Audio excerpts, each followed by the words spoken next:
আসসালামু আলাইকুম।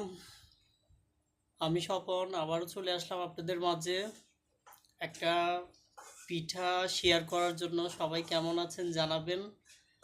আর আপনাদের বাসায় পিঠা এটাকে কি বলে, কিন্তু আমার অনেক পছন্দের পিঠা। ছোটবেলায় অনেক পছন্দ করতাম। ঢাকার থেকে যখন বাড়িতে যাইতাম, মানে মনে হইতো যে মার হাতের এই পিঠা না খাইলে বাড়িতে আসা হয় নাই। তো যাই হোক, আজকে পিঠাগুলা নিয়ে আসছে, দেখে অনেক ভালো লাগতেছে, এই জন্য ভাবতেছি আপনাদের সাথে শেয়ার করি।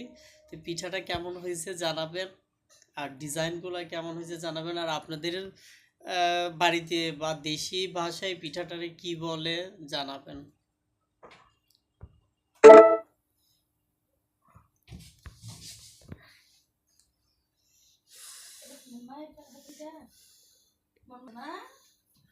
এই পিঠা, এই যে এটা ছোটবেলায় ঢাকা থেকে আসলে আম্মা বানাই খাওয়াইতো, অনেক ভালো লাগতো।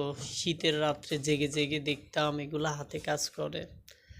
তো যাই হোক, আমার ওয়াইফ এটা বানাইছে। তো দেখতেও সুন্দর হয়েছে, টেস্টও অনেকটা মার হাতের মতন হয়েছে। অনেক ধন্যবাদ। তো এই জন্য ভাবলাম এটা ভালো লাগার জিনিস, এই জন্য আপনাদের মাঝে শেয়ার করলাম। তো আপনাদের গ্রামের ভাষায় এটাকে কি বলে জানাবেন, বা কার কার পছন্দ এটাও জানাবেন। তো ভালো থাকবেন, শুভরাত্রি, গুড নাইট, আল্লাহ হাফেজ।